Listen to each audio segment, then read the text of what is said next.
All right, guys, welcome back to the Barbell Lifestyle Podcast. Today, we are talking about something that I am super, super excited to talk about. Boys, TMI for all of this. Super sorry in advance, but it's super interesting for the ladies today. We're going to be talking all about your menstrual cycle, hormonal birth control, and how that might affect your body composition or might affect your performance. And we have a very, very special guest on today, an author of a recent meta-analysis that has caught the eye of a lot of people lately about oral contraceptives and the menstrual cycle on your performance in athletic events and endeavors. And she is out in the UK right now, so she's joining us in the evening time. So thank you so much for making the time. But we have Kelly Mcnulty. So if you wouldn't mind just introducing yourself, maybe how you got into this research area and what you specialize in.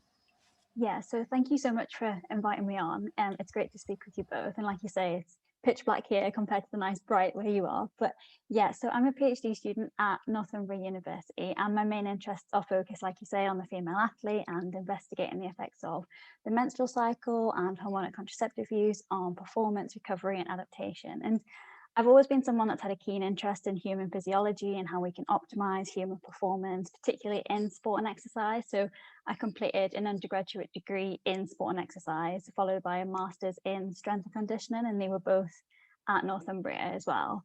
But like most people, I kind of got into this area because it was something that had an impact on my health and my performance, particularly growing up around playing sport, and I had a lot of questions around my menstrual cycle and then hormonal contraceptive use on sort of my training and my performance. But at the time, there weren't really many answers available to me, or it wasn't something that was just openly discussed or people were aware of. So I think it goes back to sort of sport in general. So sport and performance support in sport has largely been designed for men. So as in the support we apply to female athletes, whether that be their performance, their training, their nutrition, or whatever else it is, has largely been based on what's been researched in or done successfully already in male athletes. And there's this paper that we all cite, you've probably heard of it, by Costello et al. 2014, which reports that of all the papers in the top 3 sports science and medicine journals for 1 year, only 4% of the research was done exclusively on women. So that kind of highlights how little we know really about these women-specific performance and training considerations. But recently there's been that sort of explosion of women in sport and exercise, whether that's at that elite level or recreationally. And just like the men, we want to get faster, stronger, achieve PBs, break the world records. So it's become increasingly important that we understand that female physiology and how that might impact on performance and training.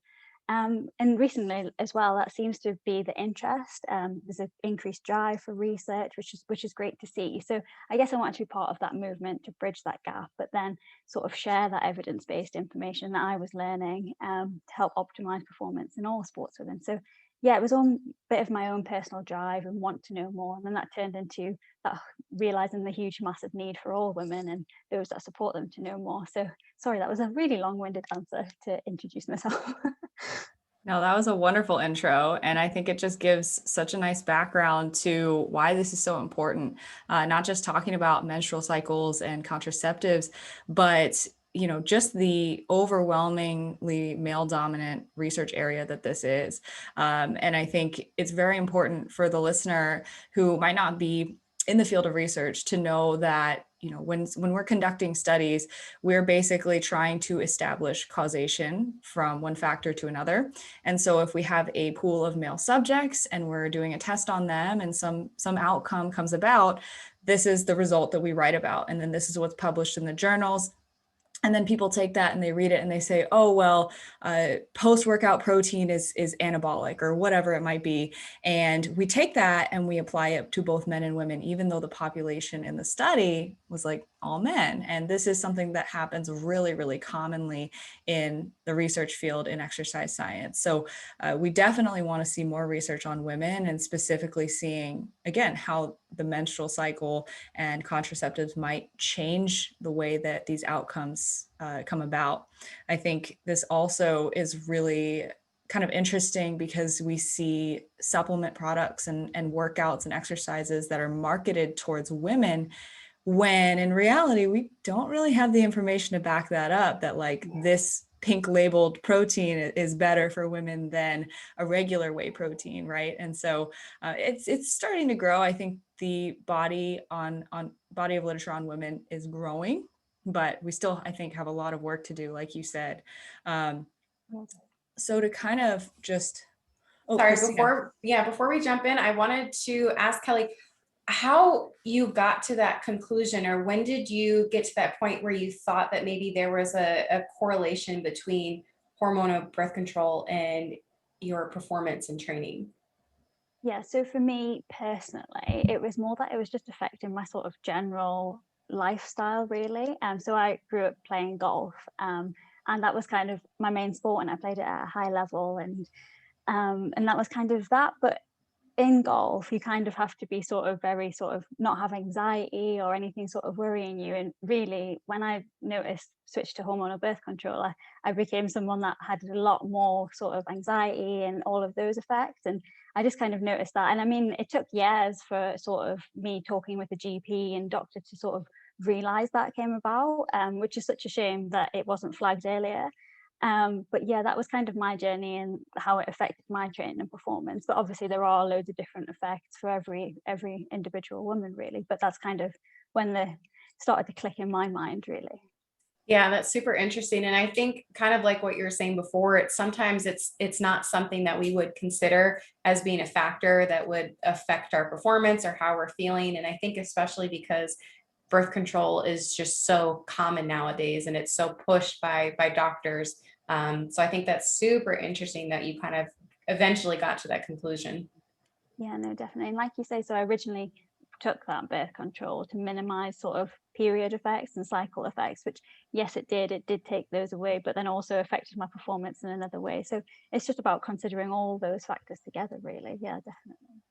Yeah, I kind of want to add on my own personal example to give you guys some background, because I do think it's important and it's interesting to see, how we get into this area of research in the first place. We have a personal investment from our own experience. So I also was on a method of birth control that was the arm implant, and I am a competitive bodybuilder. So I have to get really, really lean to get mostly naked on stage and show off in front of a bunch of people, right? And so getting really, really lean affects your hormones, and your hormones also affect getting really, really lean.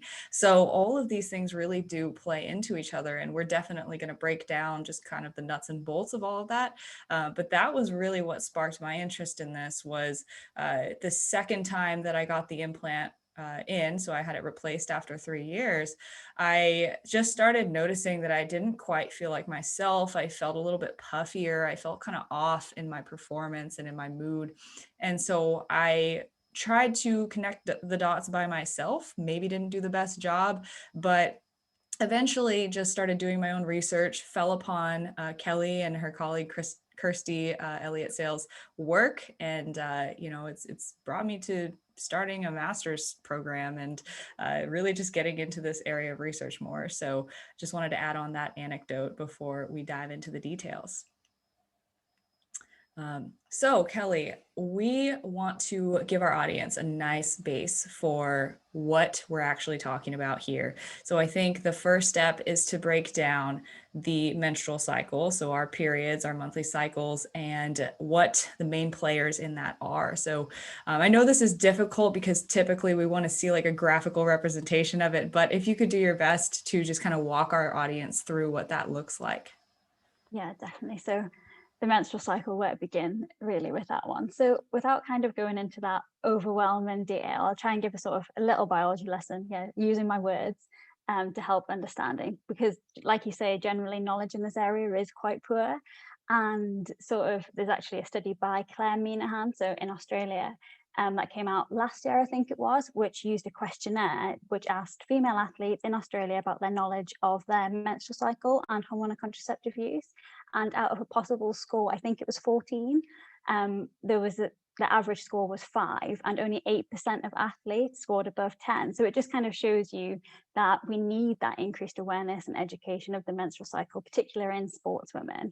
And then on top of that, we need to also educate those that support them, so the coaches, the high performance staff. So getting back on track, the reason we have a menstrual cycle is so that we can become pregnant or reproduce, but that's not on the agenda every month, but that's what our menstrual cycle sets us up to do, get pregnant. And when that doesn't happen, these cycles of hormonal fluctuations begin again. So the cycle starts, or you get your first period around the age of 12, 13 in the UK, or can start anywhere from 10 upwards.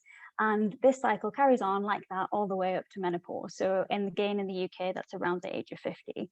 And the menstrual cycle is controlled by the hypothalamic pituitary ovarian axis, or the HPO axis for short. And you don't need to know a lot about that. It sounds really confusing, but just know that that's the thing that controls your cycle and sends messages from your brain to your ovaries. And simply put, your menstrual cycle is the time from the first day of a woman's period to the day before her next period. And the period refers to that shedding of the endometrial lining, and that typically lasts around 2 to 8 days. And having a period is definitely a big thumbs up in terms of that everything's working correctly and as it should be. So a textbook menstrual cycle is 28 days, but it's worth noting here that we definitely aren't all textbooks, and only around 13% of women have that 28-day cycle. So a normal cycle is considered somewhere between 21 and 35 days, or if you're a teen, it's normally around 40 days. So women have two predominant sex hormones. So there are lots of other hormones involved in the cycle, but the two main hormones are estrogen and progesterone. And across these 28 days, these hormones ebb and flow. So for example, at the start of the cycle, so day 1, which is the first day of your period, estrogen and progesterone are low. So then whilst we're dealing with our period, one of our hormones begins to increase. And that's usually around day 5, and then reaches its peak just prior to ovulation. So around day 11 to 12 in that textbook example. And ovulation is the release of an egg from the ovary, and it usually happens in that middle point of the cycle. So day 14 in this example, but again, we're all very different and it can vary greatly within and between women. And then after ovulation, estrogen begins to drop off before it has then a secondary peak, not quite as high, but that's usually around days 20 to 23. And after ovulation as well, around this time, progesterone, which started to increase, also reaches its peak. Following that, if fertilization doesn't happen, then both hormones drop off again and begin that cycle again. So basically what it means is that you have these sort of 3 main phases where women are at their most physiologically different. So you've got the start of the cycle when estrogen and progesterone are low, and in the research we usually call that the early follicular phase. Then you have the middle of the cycle, so when estrogen reaches its peak and progesterone remains low, and we normally term that the late follicular or the ovulatory phase. And then finally, you've got that final third of the cycle where estrogen has its secondary peak and progesterone's high, and that's typically described as that mid-luteal phase. But like I just said, so that information is about a typical menstrual cycle, but I think it's important early on to highlight that every woman is different. And I'll say that so many times, but female athletes might have menstrual cycle symptoms or notice the effects of the physiology of their hormones on their performance and training, but every woman's experience will be entirely unique to them. And we have to be aware of that individual variation in ourselves and also when we're working with female athletes. But then also, just to complicate things even further, on top of that, each woman and how she responds to them can be affected by additional things like lifestyle factors, so sleep, nutrition, exercise, but also training and recovery can all have an influence on hormones. So not only do we have that variation between women, but we also have a massive variation within the same woman across her entire life. So yeah, a lot going on. I think that's so interesting. And I love that you really emphasize how your cycle can vary among individuals, but can also vary amongst yourself. And so I think that's why it is really great to pay attention to your cycle, to track your cycle, to pay attention to symptoms and things that you personally are experiencing. And that made me think of, there are a lot of apps and there are a lot of new kind of devices out there about how to track ovulation, whether that's taking your basal metabolic temperature or your or, you know, tracking within an app, and you might have an app that says, yes, you are ovulating today, but that doesn't necessarily mean that you are actually ovulating. So it's really important to pay attention to things like vaginal discharge and your symptoms and what you're experiencing, because kind of like what you were mentioning before is a lot of women aren't very familiar, they're not very educated, and they may not really pay attention to those small changes in their body day to day. So I think it's really important, if you're not trying to get pregnant, to pay attention to things like that and not trust an app and what it's saying. Yeah, no, definitely 100% right. And then I guess another thing when apps is we normally have like sort of 3 points when we work with female athletes, in that you have to be aware of what they're doing with that data as well. So most apps basically can sell your data on basically. But if you look for an app that doesn't, so one app in the UK, I don't know if it's the same, but we have an app called Clue. So that uses everything that you put into that is used for research, which is great.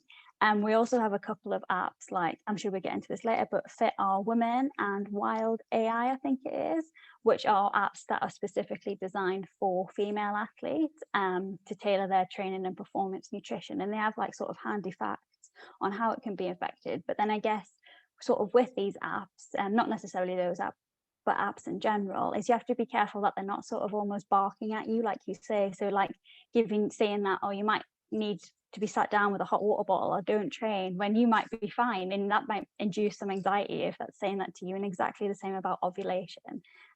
It's only predicting it, it's not going off what's individually happening with you. So yeah, you just have to be really careful when using apps as a way to monitor and track the menstrual cycle.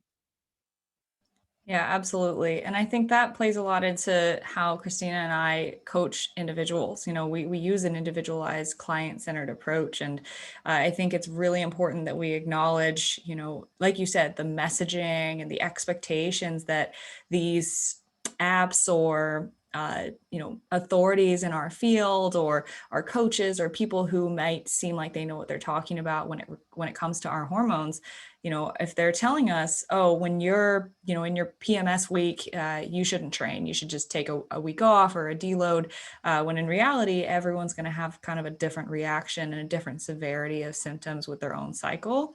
So I think, like you said, that individualized approach cannot be overstated. I think we're really going to harp on that this episode, because there is so much crazy messaging nowadays about our hormones and about especially birth control and what it might quote unquote do to you. And we really, we will get into this, you know, we really don't know exactly what definitively it might do to you, or, you know, is it more so behavioral? Is it more so individual?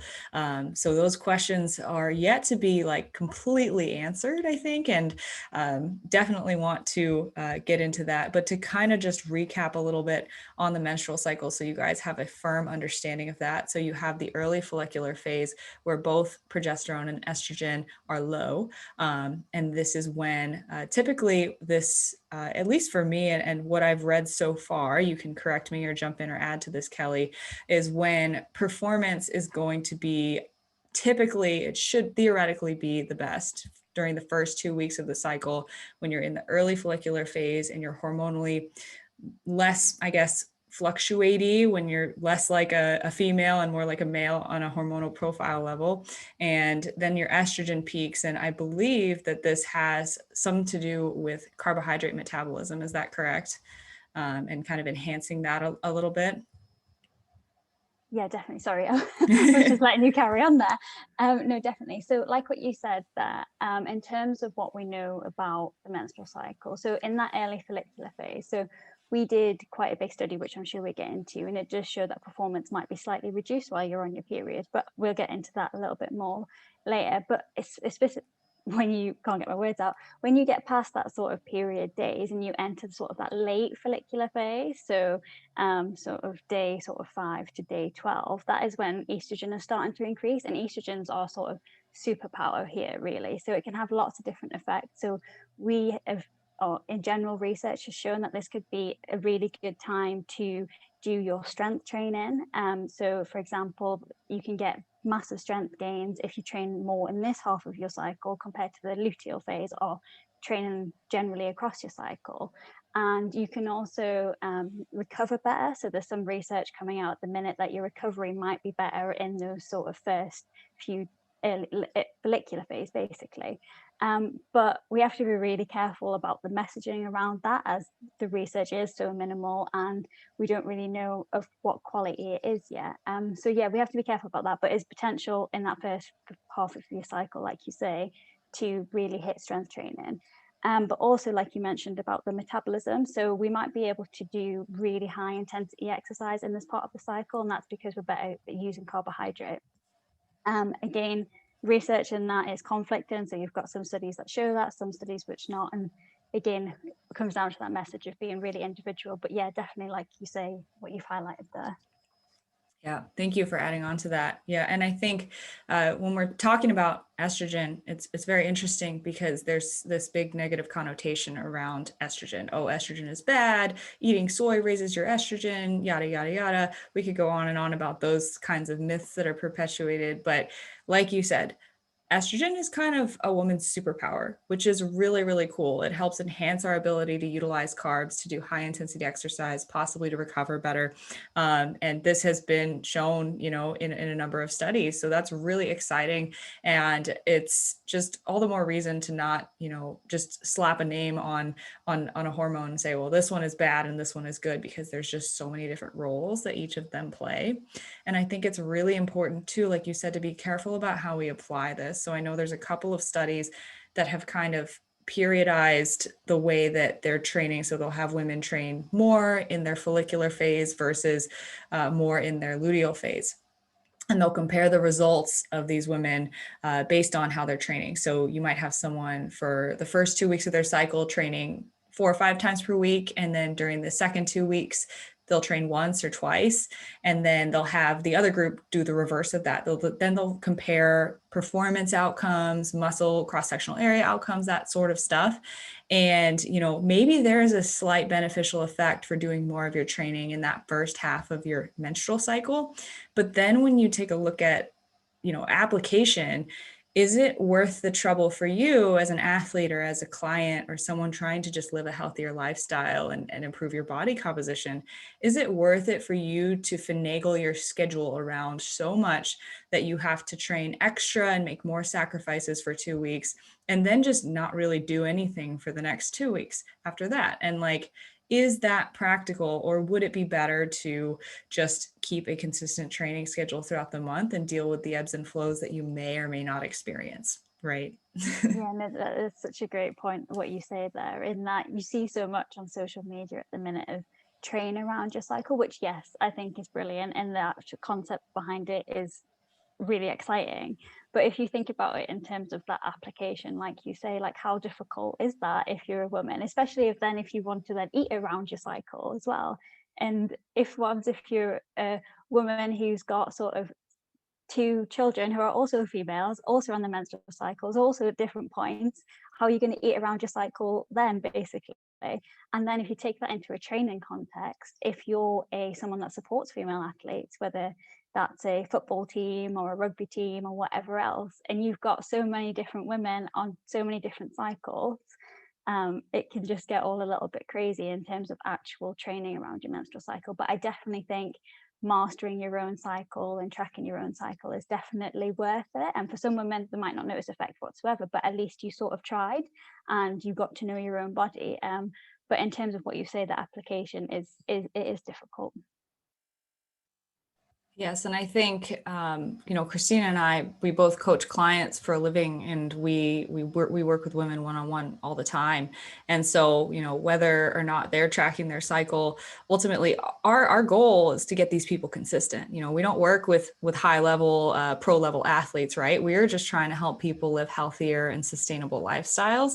And so a lot of times it's yeah, maybe you might get an extra 2% from training five days per week on your follicular phase and 2 days per week on your luteal.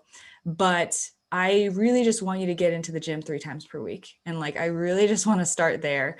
Same thing with diet. I just want you to be consistent. We don't need to worry about manipulating your carbs and fats if you can't just stick with one intake 7 days per week, right?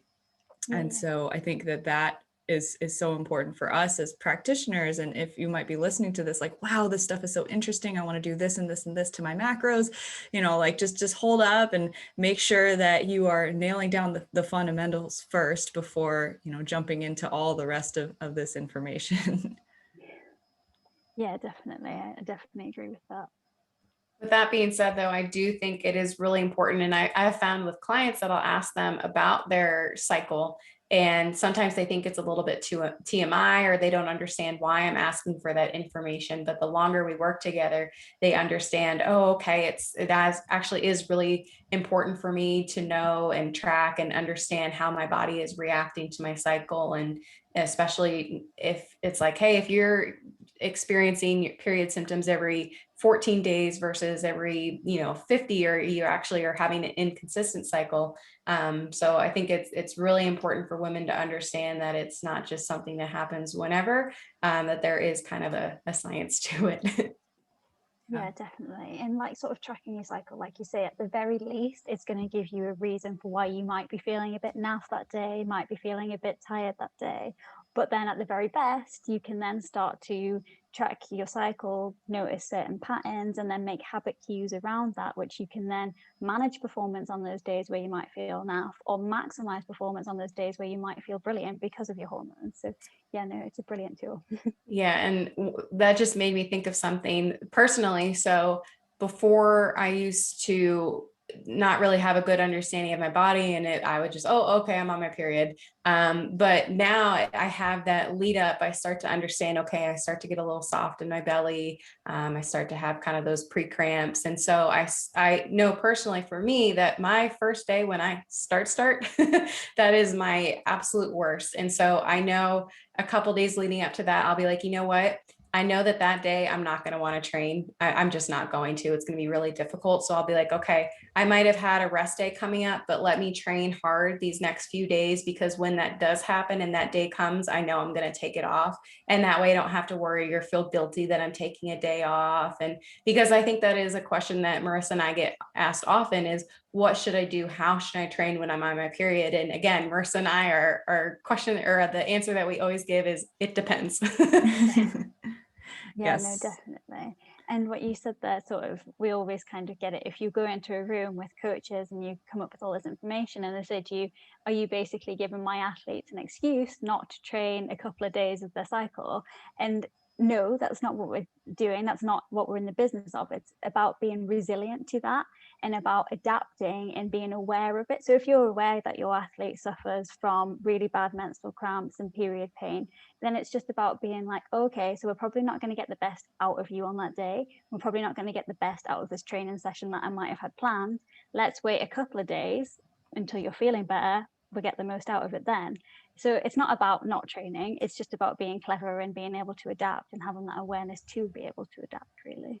Yes, absolutely. And I think that just speaks to the power of are we setting expectations that are setting us up for failure or great success and these big highs and lows, or are we using the information and the skill of tracking our cycle to be more informed and to understand why we might feel a certain way, understand why things are happening? So at a very basic level, if you are tracking your cycle and you have a crappy session, then I'm in my PMS week. I'm having all of these symptoms that are also confounding my training. So this might be one of the main reasons why it affected my training. But I still gave my training my all for that day. I gave my 100% for that day because I have a plan to stick to and I have goals, right? And so I think we can use it in hindsight for sure to be able to see why we might have felt a certain way. And then again, predicting, but maybe not just setting up expectations for failure. Because, if you say, hey, like, I know that, the first couple of days of my period, or I have the worst symptoms, expect that, know that that is an expectation going into it. But if you wake up that day and you get your period and you feel all right for that day, like, you don't have to self-sabotage, right? And so I think it's very important to kind of remember that we can inform what's going on, but we don't have to make preemptive decisions on our expectations or our actions based on the data itself. Yeah, 100%, definitely. And it doesn't become that sort of self-fulfilling prophecy in that, Yes. you know what I mean? That's exactly what you said, basically. Perfect. Yeah, really. Yeah. So you published a meta-analysis in 2020 going over the menstrual cycle and how it might affect performance. We've kind of broken down the nuts and bolts of how that all works, but what did you guys find in that meta-analysis? What were your conclusions and kind of applications from that? Yeah, definitely. So as we just discussed there, the primary function of the menstrual cycle is to support the reproduction. But like we touched on, because we have those receptors all over our bodies and our brains and our muscles and our gut and everywhere, basically, it can then affect sort of things like the cardiovascular system, the respiratory system, metabolic system, neuromuscular system. And then that can have an impact on our performance and training. So just touching on a few more of what I basically said there. So estrogen's also thought to have an anabolic effect on skeletal muscle. It's been shown to also have antioxidant and membrane stabilizer properties, which might offer protection against exercise-induced muscle damage and reduce inflammatory responses. It's thought to have neuroexcitatory effects on the muscles, so whereby it reduces inhibition and increases our voluntary activation. It's been shown, like I said, to play a role in substrate metabolism, so increasing those glycogen stores and increasing fat utilization. And it's also been thought to influence mood, confidence, motivation, energy, and all of those other things. And then progesterone, in contrast to that, has those anti-estrogen effects, but then also a whole range of its own physiological consequences. So when you add all that up, it's possible that we might get those changes in exercise performance across the menstrual cycle because of these different hormonal profiles. And in sport in general, we're sort of really, really good at tuning into hormones and how they work and manipulating them for a performance advantage, for example, priming strategies. But for some reason, we haven't really tuned into the hormones of the menstrual cycle yet and how we can minimize or maximize those. And that's basically reflected in the research. So you've got very minimal research, but then on top of that, it's very conflicting. So when we look at performance, the effects of fluctuations on estrogen and progesterone are really conflicting. So you've got some studies that do report an effect, whether that's in the early follicular, the ovulatory, or the mid-luteal phase. And then you've got a whole host of other studies that report absolutely no changes at all. And so basically, there's a lack of consensus. And because of that, we don't have those evidence-based guidelines. And that's basically what provided the rationale for that first PhD study. So this first study was a systematic review and meta-analysis, like you say, on the effects of menstrual cycle phase on exercise performance. So I won't bore everyone with the method details, but basically what it meant is that we got together and looked at all the studies in this area and also assessed the quality on them studies. And the results indicated that exercise performance might be slightly reduced in the early follicular phase of the menstrual cycle when compared to all other menstrual cycle phases. So that's when estrogen and progesterone are low, normally during days 1 to 5 of the menstrual cycle. But it's important to understand that a large proportion of these studies that were included in the review were classified as low in quality. And basically, I think, I can't remember off the top of my head, that's so bad. But on top of that, the effect of the menstrual cycle on performance was very variable between the studies. So when you start to add the small effect size, the poor quality of the research, and the differences between studies, we couldn't form general guidelines on how you should exercise or get performance across the menstrual cycle. And instead, what we recommended from that was that female athletes and those working with female athletes take a personalized approach whereby they track and they consider the menstrual cycle and be aware of the certain points in the menstrual cycle where performance might be reduced. So in that early follicular phase or enhanced, so all of the menstrual cycle phases, but they shouldn't assume the average results apply to them and instead take that case by case approach. And I guess one thing also to note is that the review was looking at performance. So does your performance on any given day change across the menstrual cycle? And we weren't looking at sort of training and recovery, as in, can we program certain training sessions across the menstrual cycle to maximize adaptation? But there is some evidence to suggest that, like what we touched on, so those phase-based training for strength. But generally at the moment, those studies are few and far between and different in qualities, stops us drawing from conclusions really. And that's basically where my PhD was then going. So basically we were looking at recovery from a training stimulus across the menstrual cycle. So that's where we were kind of taking that in terms of the thread. But yeah, so in terms of actual performance, yeah, very individual. Yeah, I remember when that came out, and I was like super excited. I was like, this is going to have all the answers. I'm ready. Tell me exactly what I need to do. And then I read it and I was like, Yeah. we still don't have those defined answers yet. But I think that's the interesting part of research, and what I really love how you kind of tied that paper together. If you guys want to read it, we will definitely link it in the show notes. But yeah, the individualized approach, like we said, we're going to harp on this the whole episode, but it's because it's so important to really not just lump yourself into the group average, because that may or may not apply to you. Yeah, Yeah. definitely. Yeah. So I want to get into some exciting, controversial topics about hormonal contraceptives.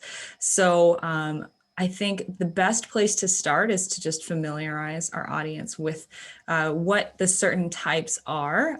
So to kind of give you guys a brief outline of this, there's going to be oral contraceptives. So that's going to be the pill. There's going to be progestin-only contraceptives. So that can be the arm implant, that can be IUDs, that can be progestin-only pills, and that can be a form of a shot that you would get every 3 months as well. Am I missing anything, Kelly? No, you've got you mentioned the IUD. Yes. I think you did. Yeah. Yeah, there's multiple different types of IUDs, billions of different types of pills. That's an exaggeration, but I'm sure there's a lot. And so I really want to just give the audience kind of a general picture. We don't have to get super biochemistry about this, but a general picture of how oral contraceptives work and affect our hormones. Yeah, definitely. So like you say, the menstrual cycle is open to that external variation, so from hormonal contraceptive use. And it's definitely another important aspect to consider when either researching or working with women, in that, yes, we can look at differences between men and women, but then we also need to consider what type of woman we have. So are they naturally menstruating? Do they have any menstrual irregularities and dysfunctions, which we haven't talked about? But then also, are they on some form of hormonal contraception? So there is lots to consider. So in a recent audit of female athletes, almost half of the population surveyed were hormonal contraceptive users. So whilst we want to continue understanding and researching the menstrual cycle, we also need to be able to cater for that other half of sportswomen at the same time. So hormonal contraception is primarily designed to prevent pregnancy, but they are used by some female athletes or active women to manipulate their menstrual cycle so they can control or eliminate entirely their periods. For instance, some sportswomen might find having their periods inconvenient and an extra concern for training, for performance, competition, and some might experience sort of really negative side effects from their natural menstrual cycle, which then could affect their performance and training as well. So like you say, there are lots of different types of hormonal contraception. So you mentioned a few there in the combined contraceptive pill, the progesterone-only pill, implant, patch, vaginal rings, the contraceptive injection, hormonal coil. So it's like going into a sweet shop. There's basically that huge number of different types. And we can often forget about that and think they're all exactly the same. But actually, each of these different delivery forms has an entirely different hormonal profile. And even within the same type, there is a massive difference between estrogen and progestin content within the brands. So definitely could be here all day chatting about it. But generally, the combined monophasic or contraceptive pill is the most predominantly used in female athletes. So I'll focus on explaining the physiology of that a little bit. So this type of oral contraceptive was designed to sort of mimic that 28-day menstrual cycle. So it has 21 pill-taking days followed by 7 pill-free days. So just to confuse things even more, in some countries there are 7 pill-free days are replaced with I can't pronounce my words, placebo pill. So instead of, they have 21 active pill days and then 7 non-active pill days. So simply put, the oral contraceptive pill alters the physiology of a woman in 2 main ways. So one, by suppressing the natural hormones which we produce throughout that entire pill cycle, and then 2, by providing us with an artificial estrogen and progestin during the 21 pill taken days. And basically what that means is that instead of having your natural hormones ebb and flow, as I described across the menstrual cycle, your natural levels of estrogen and progesterone are downregulated, so they almost become like a flat line throughout those 21 pill taken days. And then in the 7 pill free days, you do normally see a small recovery of the endogenous estrogen and progesterone, so our natural estrogen and progesterone, but then these go right back down to those low levels when you start taking the 21 pill taken days again. Then, in addition to that, every time an athlete or an active woman then consumes a pill on those 21 pill taken days, she's putting some form of artificial estrogen and progestin into her body. And then they peak within an hour and then drops off. So basically, you then get that sort of building up over time until that 7 pill free days when you don't get that daily spike. And then during those 7 pill days, free days, those women will experience that withdrawal bleed. And it's important to note that this bears no physiological resemblance to a natural period. So yeah, these hormone profiles, like you say, are quite visual, but hopefully I use my words there okay to describe the oral contraceptive pill. Yeah, absolutely. And so I think it's important to just recap here. So you have your endogenous hormones. So these are the ones that your body naturally produces. And then you have your exogenous hormones. These are the ones that you are putting into your body from the outside. And so then we have the progestin only types, which similarly function, except you're not adding estrogen in. And so for example, the arm implant is an implant that stays in your arm for 3 years, and it slowly releases progestin over the course of 3 years to keep that hormone profile the way that it needs to be to prevent pregnancy. IUDs kind of the same deal there, releasing that hormone in the uterus. So IUD, intrauterine device, to be able to keep that hormone balance the way that it needs to be. Am I missing anything there, Kelly? No, perfect, spot on. And then obviously, just to even confuse things a little bit more, you've got the sort of copper coil, so the IUS, the non-hormonal one. And actually, we've got some quite interesting data from certain labs, which actually show some really interesting data of what's going on with those natural hormones, because you think you have a natural cycle, but actually there could be something else going on. We're hoping to sort of put a paper out on all of these individual ones of hormonal profiles on different menstrual cycle and contraception. So that could be an interesting one to look out for. Yeah, definitely. I'm gonna have to talk to you off air about that one because I have the copper IUD actually. Yeah. Okay. For sure. So we have the meta-analysis that you and Christi Elliott-Sale, who unfortunately couldn't join us today, published as well in 2020. So you guys were on a writing spree last year when everything shut down, which I think was a great use of your time there. So you guys published a meta-analysis and systematic review on oral contraceptives, right, and how they affect your performance. So I guess we can just jump on into how might hormonal contraceptives affect our performance or maybe even our body composition, based on what we know about how they work and what we've seen in the research so far. Yeah, definitely. So as I mentioned before, this altered hormonal profile differs sort of significantly from eumenorrheic women, so naturally menstruating women, and therefore, like you say, might impact upon exercise performance in an entirely different way. Additionally, then on top of that, the hormonal profile between those pill taken days and those pill free days is also different and might impact on performance in itself. So despite the prevalence of oral contraceptive use and the effects of oral contraceptive, the effects of oral contraceptives are poorly understood despite this prevalence, and previous research again has shown those conflicting findings. So that's what basically provided that rationale for that second PhD study. So this study was very similar to that menstrual cycle paper that I described before, except this time we found and we analysed all the previous studies which looked at A, the effects of oral contraceptives versus naturally menstruating women, and then B, the effects of oral contraceptive pill taken days versus oral contraceptive pill free days. And then again, as part of that, we also assessed the quality of them studies.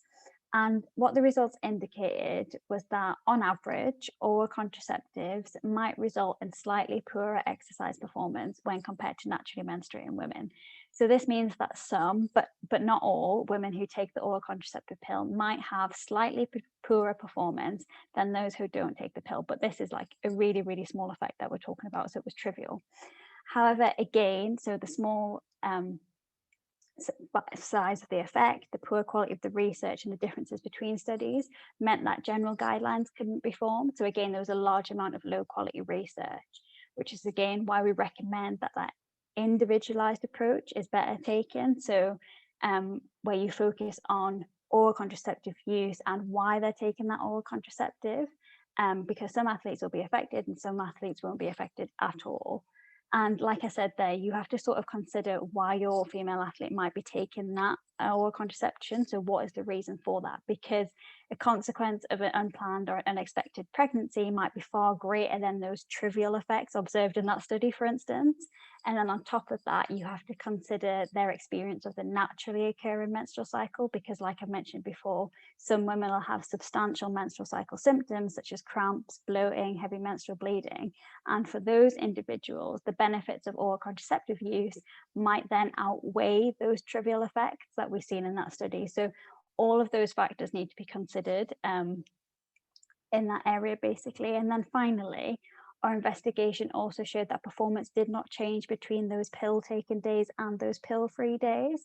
So that basically means that sportswomen do not need to worry about what day of their oral contraceptive pill cycle they are on, and when they're taking performance into consideration, which is really positive to know, really. Yeah, that's a great summary.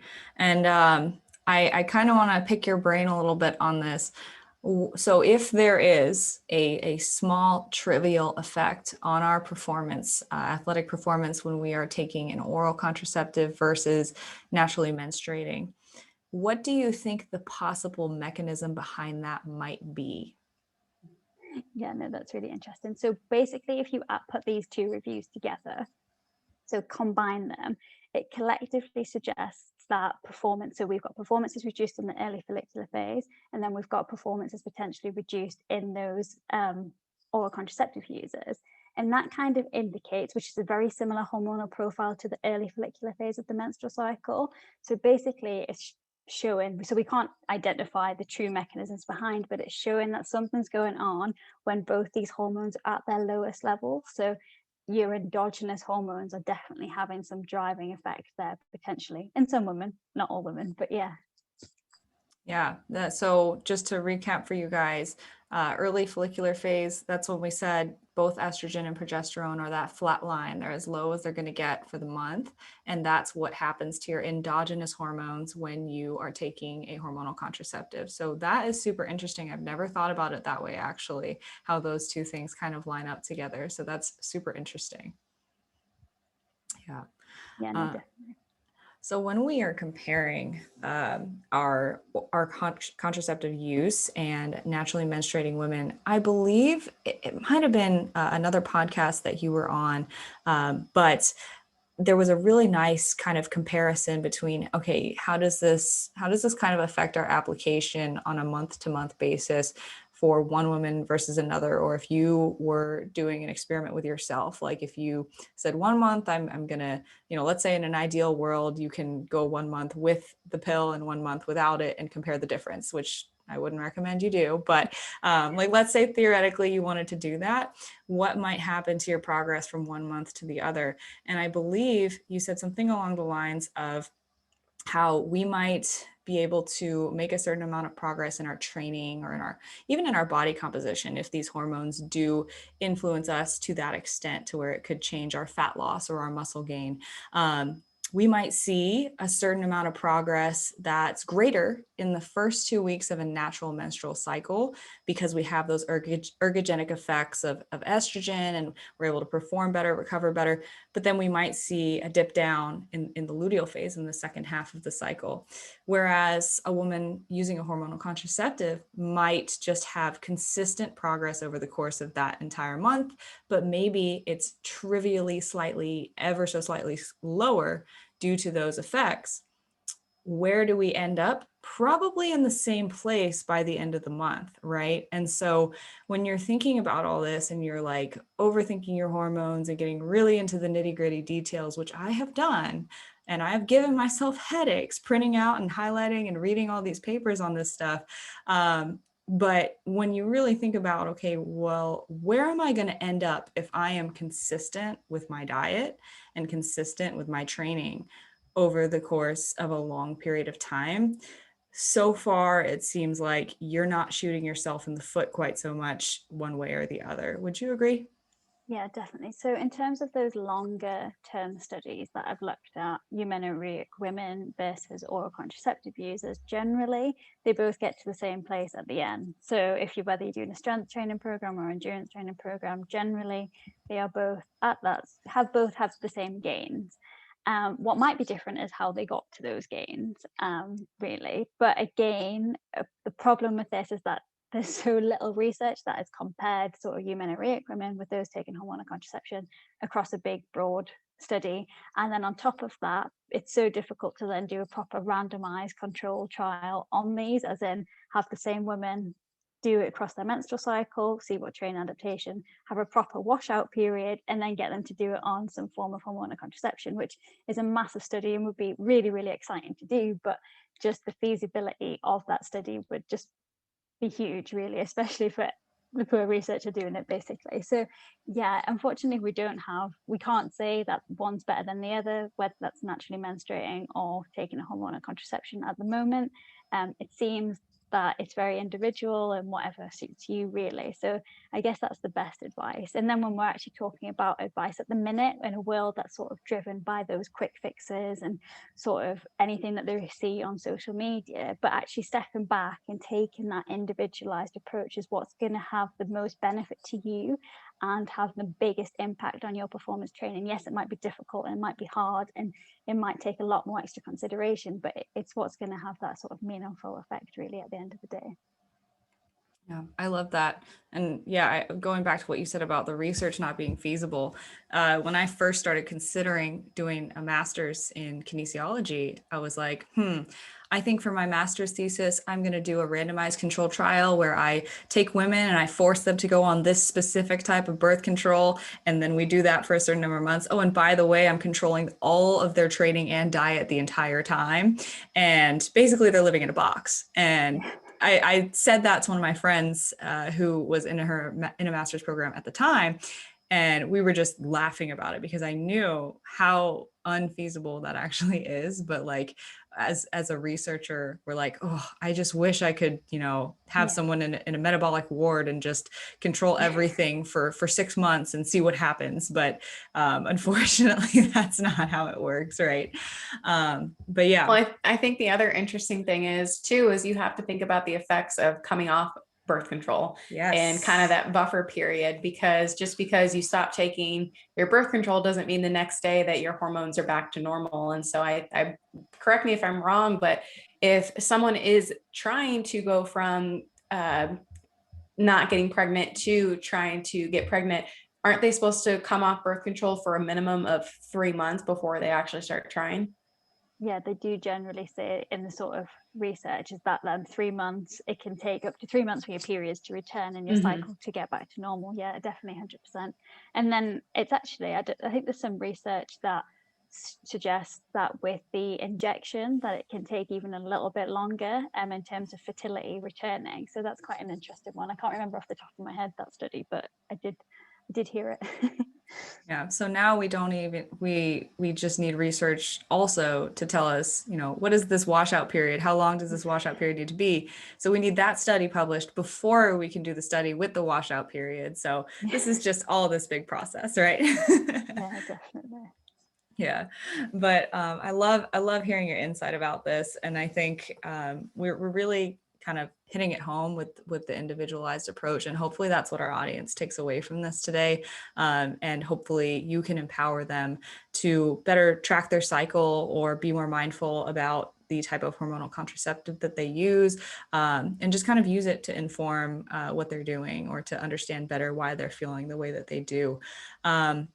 So with that being said, we want to talk about some practical takeaways, because the person listening to this right now probably loves to lift, probably wants to eat healthier, probably wants to lose body fat, get stronger. We have some bodybuilding competitors who follow us. We have some athletes who follow us.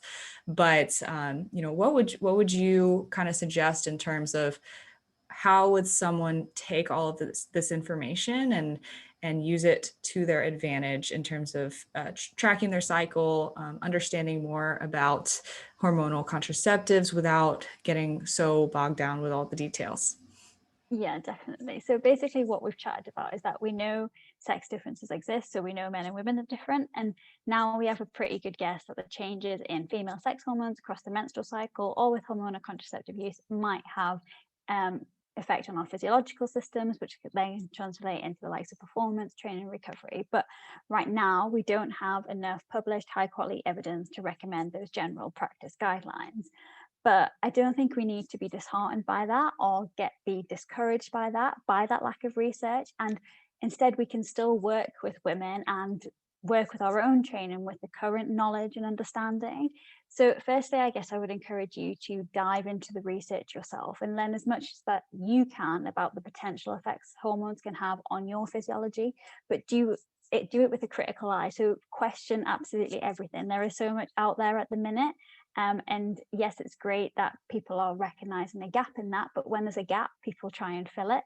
And that can sometimes not always be with the correct information, and it could be missed. So do really check out what you are reading and assess its quality, look into it a little bit more and be critical about it. And then I guess I would encourage you to then start to learn more about your own menstrual cycle, i.e. what symptoms you experience and how you perform, train and recover on certain days. And that requires tracking your cycle. So like I said before, menstrual cycle tracking offers you the opportunity to understand yourself, your experiences of the menstrual cycle, and what that means in the context of your day-to-day life, but then also your performance and training.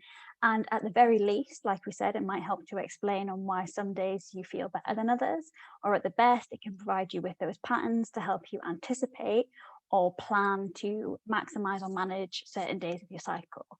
So in terms of how we can track our cycle. So like we talked about before, there are apps, but very simply, it can be tracked by using pen and paper. But at the end of the day, as long as you can easily record your data, look back at it whenever you need, it doesn't matter what method you choose to track your cycle. The key is to find that method that works best for you and whichever method that you can stick to. Consistency is key here. And then also remember that it's important to track your cycle for at least 3 months before you then start to look back at it and pick up on those own cycle patterns.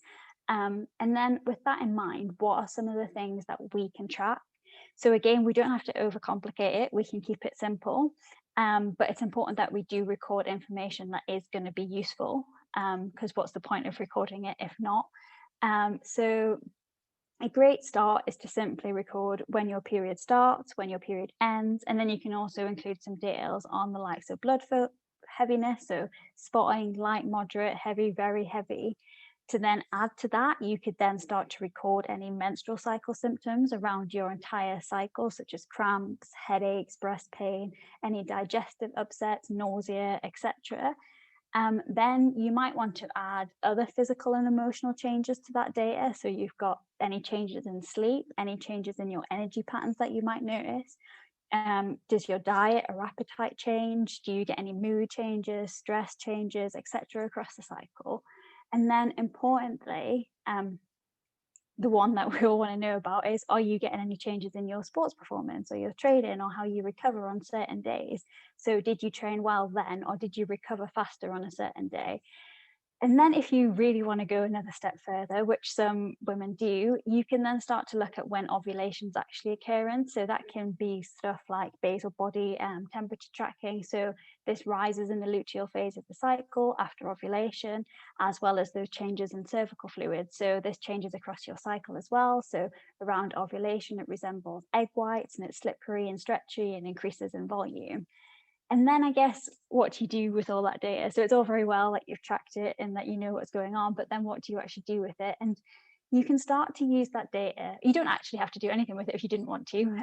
It's just simply about knowing your body more. But if you do want to use it then in a sporting and training context, you can then start to detect those patterns from it and see if these link to your training and performance. And then, like I mentioned before, you can develop those habit cues around your cycle and find strategies that work to overcome any issues or at times when you can just really hit performance and training. So for example, if you're a female athlete who notices a massive increase in their energy and motivation to train around that middle part of the cycle, maybe then you decide that you want to schedule some of your training sessions to sort of hit those days. Or you might just enjoy training and feeling great. And then also you might be an athlete who notices a bit of hamstring tightness or a bit of back pain coming into your period. And then all you might do then is adopt a different warm up or have a different physio treatment or whatever else it might be. So by tracking your cycle, you sort of develop your own bespoke athlete guidelines from using your knowledge and understanding to determine what bits of the research might apply to you and which don't. And from there, you can begin to tweak and adjust things if needed, which it might not always be needed, to maximize or manage your performance and training depending on where you are in your cycle. And like I've said so many times, it's these the individual experiences of the menstrual cycle that should inform how we're going to adjust training or adjust performance. So every woman different, and the research is only the beginning from which we can then build our individualized content from. But that only happens if we then understand our body. So have a amount of body literacy. And again, like what you mentioned before, everyone wants to hear that you just have to do this type of training in X phase or this type of training in Y phase, and you'll be winning and everything will be great. It's just not as simple as that. And as every woman experiences her cycle differently, and because it changes then across her entire lifespan, there might never be that set of universal guidelines that we can use to direct performance and training. So there's no menstrual cycle rule book, exactly how you said before. And I think, like what I mentioned before, in a world that we're largely driven by those quick fixes, that individual approach just goes entirely out of the window. But yeah, the key takeaway basically is collect your own data, look for patterns, and use the evidence base where possible to make reasonable adjustments. And yeah, that's the advice at the minute. Sorry, that was long-winded again. That's great. No, it was good. That made me think again. So I love your big takeaway. It's like, you can use what's out there right now as maybe like a starting point to kind of understand what you could potentially experience, but to really start tracking your own cycle, get your own data, and really adjust from there. So just because someone else might not have a lot of energy during this phase, maybe you do. So trying to take advantage of that. And you mentioned doing maybe heavy strength training, or what I was thinking about is, for Marissa and I, our clients, we're training many times a week. So maybe if you know that during, for some reason, during your ovulation phase, that's when you are feeling your best. Well, maybe you schedule a PR date for that date. So you know that there's a pretty good chance that you're going to feel good going into that session, rather than you set that up for maybe a day that is not going to be your best and you almost set yourself up for failure. And so I think that that's just such great information, and I think is a really great takeaway for people to really structure their training depending on how they're feeling and what their symptoms are. Yeah, or at the very minimum, if you schedule something like a PR on a day that you typically feel good throughout that point in your cycle, then at least that that's probably not hindering you if you don't hit that PR, right? Like, so maybe like it's not the sole reason that you go in and you crush it, but maybe you still don't hit that PR, but at least like, okay, it probably wasn't my cycle. You can rule that out. And then, okay, maybe it was the fact that I slept 2 hours the last night, or maybe it was the fact that my nutrition sucked, right? Or like something like that. So you can just, again, and we talk about this all the time on this podcast, and in general, coaching is just a matter of eliminating variables when we're trying to make decisions so that we can see the clearer picture, right? And so this is another variable. So what does Christina always say? You can't track what you don't actually measure. And so you can't make informed decisions when you're not tracking something. So that's exactly, in the line of kind of our coaching philosophies as well, is like, if you want to know more about something, stop trying to take the shortcuts and like really just collect the data on yourself. And like, if you're already so invested in this, I mean, shoot, you're an hour into a conversation about periods and hormones with us, like you must be invested. So like, you might as well put the effort forth, right? And what's the percentage of women on our show that listen, Christina? It's like 90 something. I think I just checked. I think we're at 88%. Yeah. I think it's either 88 or 92. Yeah. So we have a lot of women who listen to this, which is awesome because they're going to be able to take this and really use it for themselves. Yeah, 100%. And then exactly what you just picking up on something what you said there, in that the menstrual cycle is not sort of something that we can bash all of performance and training with. So like basically when people listen to this talk, they get excited and they want to know more. But again, the menstrual cycle isn't something that we can then just take in and go, oh, that's why and that's why sort of thing. So yeah, like you say, it is all about taking that individualized approach, exactly how you said that. Yeah, so we have touched on quite a bit here. And just to kind of briefly summarize, so we talked about how you got into hormonal contraceptives and athletic performance, how you were a golfer and you kind of realized that you started to have a little bit more anxiety when you started to take birth control. And then we talked all about the menstrual cycle, all the different phases and what estrogen and progesterone does, and different type of apps and how you can track your cycle and ovulation and how you should take those kind of with a grain of salt. And then essentially you should just basically take into account your own symptoms and how your body responds to your period. And we talked about your meta-analysis and how there is unfortunately a lot of very minimal and conflicting research. So there's just kind of this lack of consensus, but that just shows that there is more of a need for this type of research out there. And again, just to take a very personalized approach to your periods and cycles.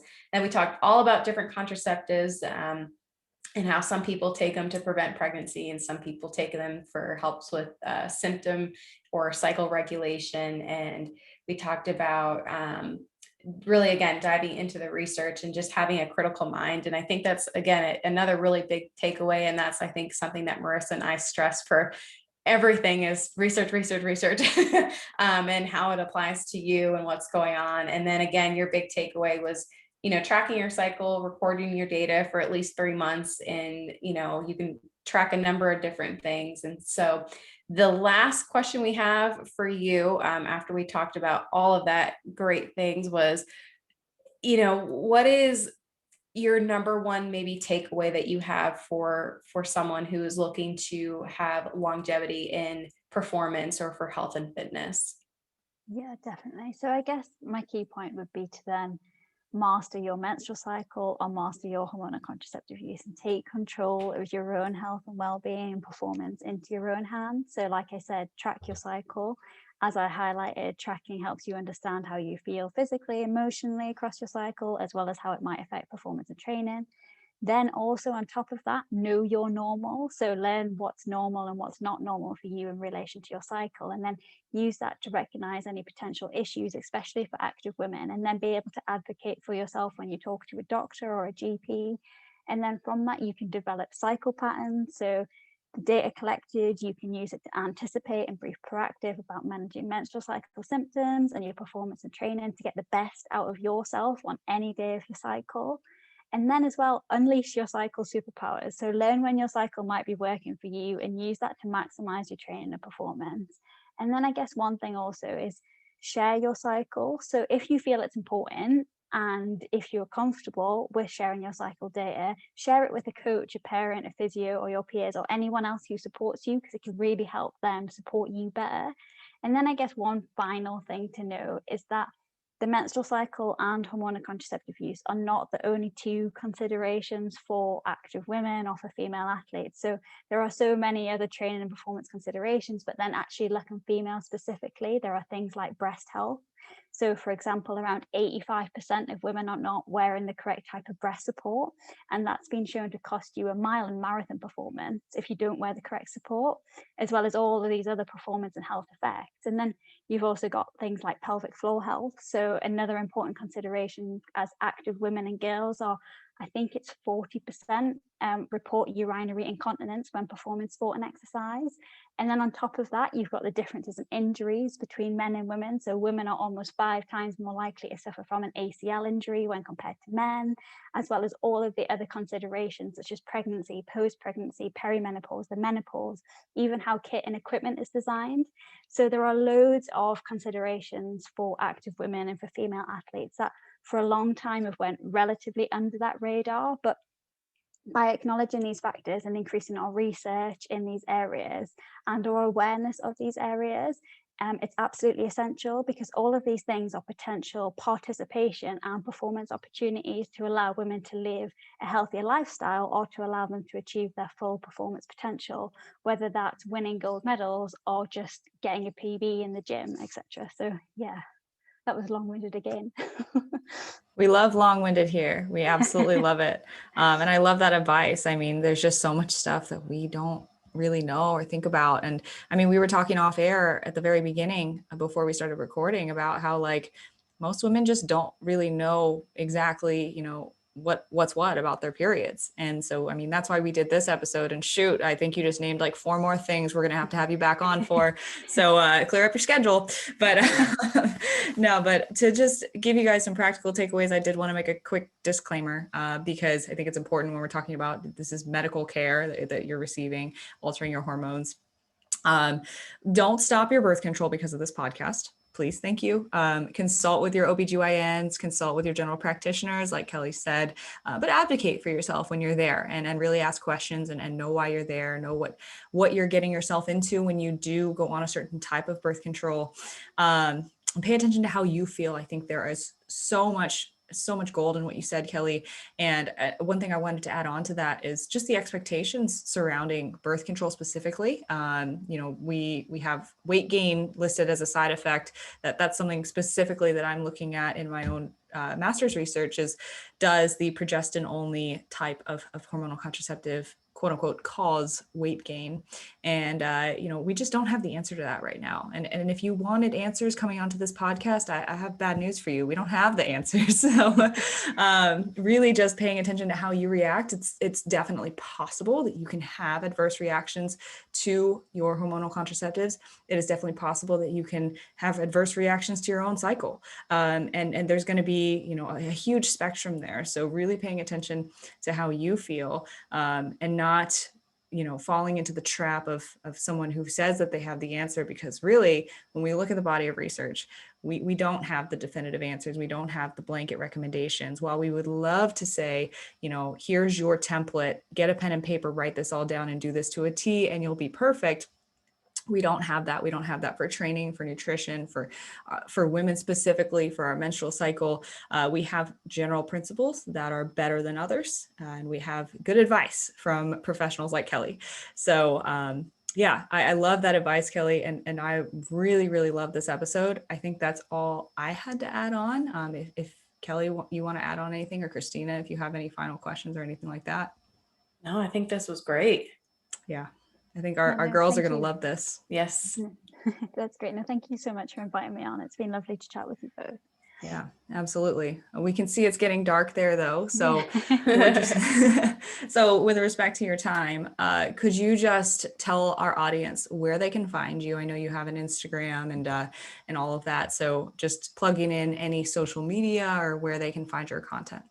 Yeah, definitely. So my personal Twitter account is Kelly Mcnulty, but I also run an account called Period of the Period. So you can find us on Instagram at, I think I should know this, but Period of the Period. And then on Twitter, it's just Period of Period. We also have a new website, www.periodoftheperiod.com, I think. Again, I need to double check all of this. But yeah, so there's a lot more information on those as well. So yeah. Yeah, we'll make sure we get it right with you, and then we'll post the right links in the show notes. No, that's perfect. Thank you. All right, guys. Well, we hope you enjoyed this episode. If you haven't already, make sure you subscribe to the podcast so you can find both of us on Instagram. You can find Kelly in the show notes. That'll all be in the description. So you can find me at Christi Lynn Fit, and Marissa is at Marissa Roy Fitness. Thank you so much for listening, and we hope to see you back next week.